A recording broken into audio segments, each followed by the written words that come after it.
प्रदेश export बाजार मेले में आकर्षण का केंद्र बना ऑर्गेनिक स्टॉल।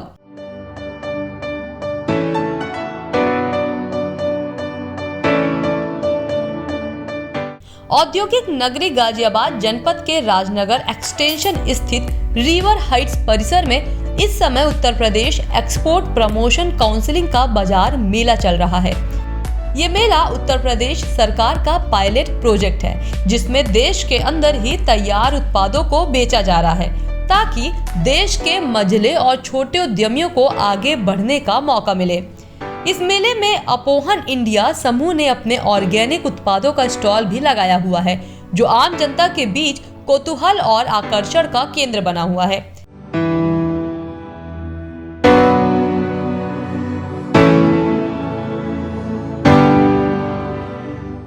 खास बात यह है कि इस स्टॉल के संचालक विख्यात आयुर्वेदाचार्य डॉक्टर राहुल चतुर्वेदी हैं, जो एक केमिकल हादसे में अपनी दोनों आंखें गंवा बैठे थे।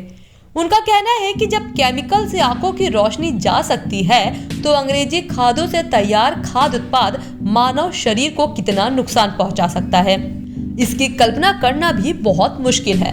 खास बात यह है कि स्टॉल से होने वाली आय को देहात क्षेत्र से निकलने वाले गरीब व होनहार छात्रों की शिक्षा खर्च किया जाता है।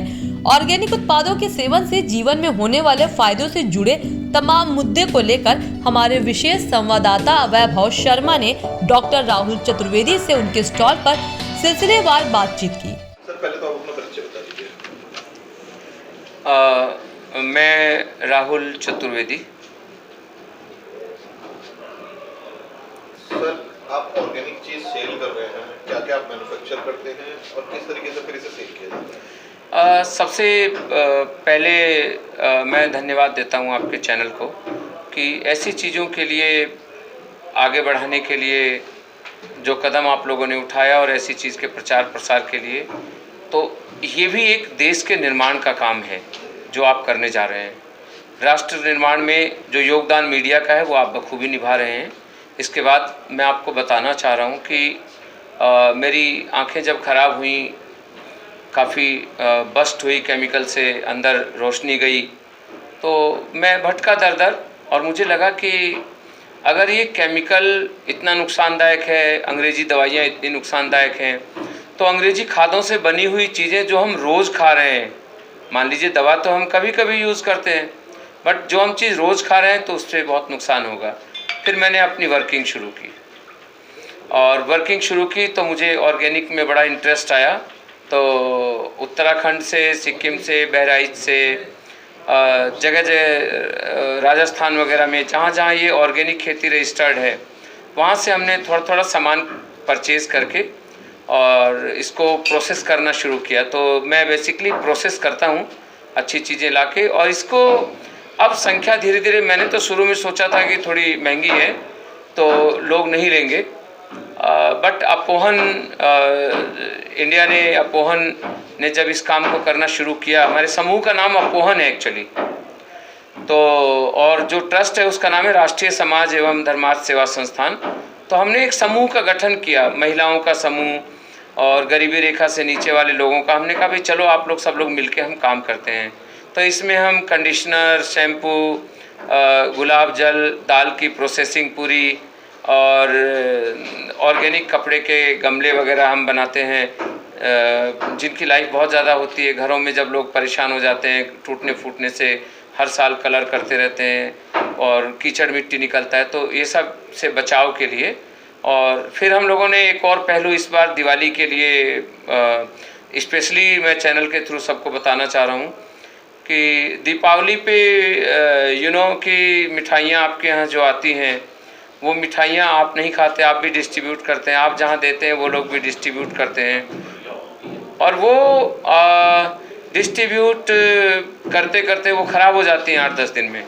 तो उसका हमने एक तोड़ निकाला कि आंवले को क्रश करके शहद के साथ हमने बर्फ़ी और आंवले के लड्डू बनाए, जैसा कि आप लोगों ने टेस्ट किया। उसके बाद ही इस पे अच्छा लगा आपको बोलने में भी कि हाँ ये वाकई चीज़ है।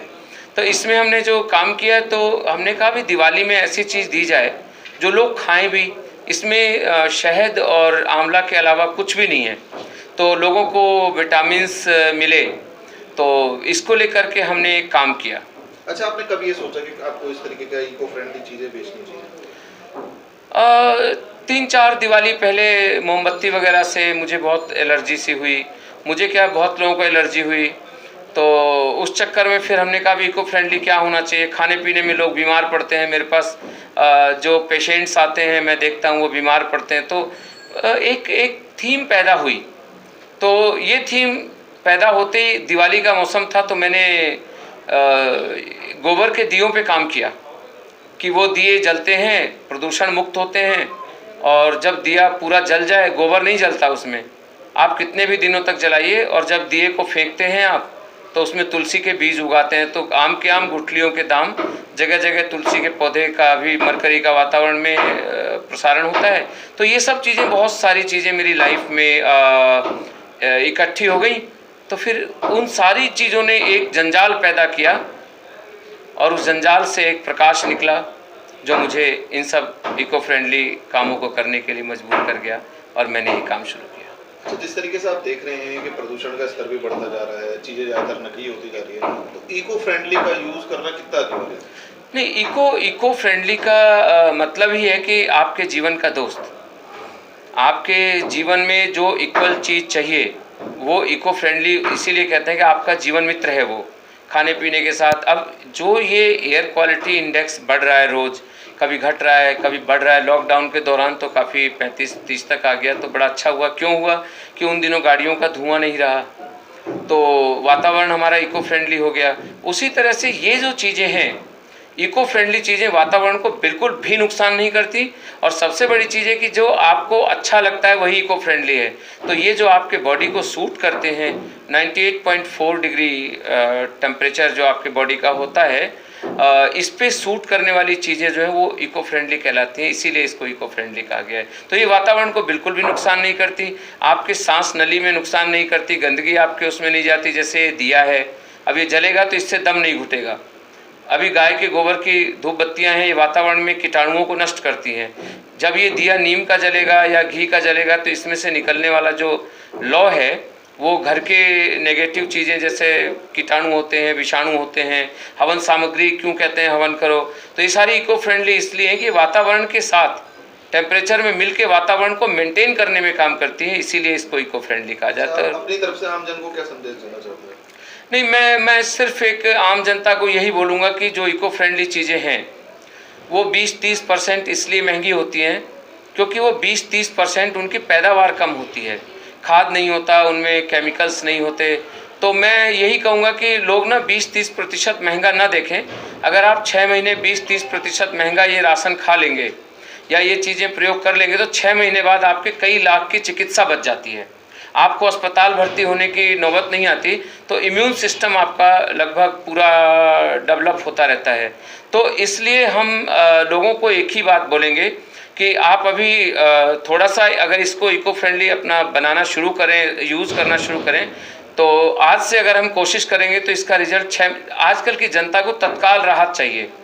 और इसमें क्या है कि थोड़ा सा पेशेंस रखेंगे तो अंदर एक रूटीन बन जाएगा। तो यही कहूँगा कि कोशिश करने वाले की कभी हार नहीं होती, लहरों से डर के नैया कभी पार नहीं होती। इस चींटी को देखिए, छोटा सा जीव है, पहाड़ों पे गिरता है, पड़ता है, उतरता है, चढ़ता है, मेहनत की ठोकरें बेकार नहीं होती। कोशिश करने वाले की कभी हार नहीं होती, कोशिश करने वाले की कभी हार नहीं होती। और अगर आप कोशिश नहीं करते हैं, अगर आपको तत्काल लाभ चाहिए, तो उसका एक ही परेशानी है कि एक्सरसाइज वगैरह आप करते नहीं हैं, डाइजेशन होता नहीं है। इको फ्रेंडली जो भी खाने पीने की या अन्य चीज़ें डाइजेस्टिव होती हैं, और अगर ये सब समय निकल गया हाथ से, तो एक ही शेयर के माध्यम से आखिरी में मैं चैनल के थ्रू आपको बताना चाहता हूँ कि एक पछतावा रह जाएगा और एक शेर मेरा आपको हमेशा याद आएगा कि डाली से छूट करके जिस दिन कली गई थी। अस्पतालों में जब भर्ती होंगे लोग कि डाली से छूट करके जिस दिन कली गई थी, शायद मेरी वो किस्मत उस दिन से छली गई थी, अंतिम मिलन की आशा से मिलने में गया था प्लेटफार्म खाली गाड़ी चली गई थी, था प्लेटफार्म खाली गाड़ी चली गई थी, था प्लेट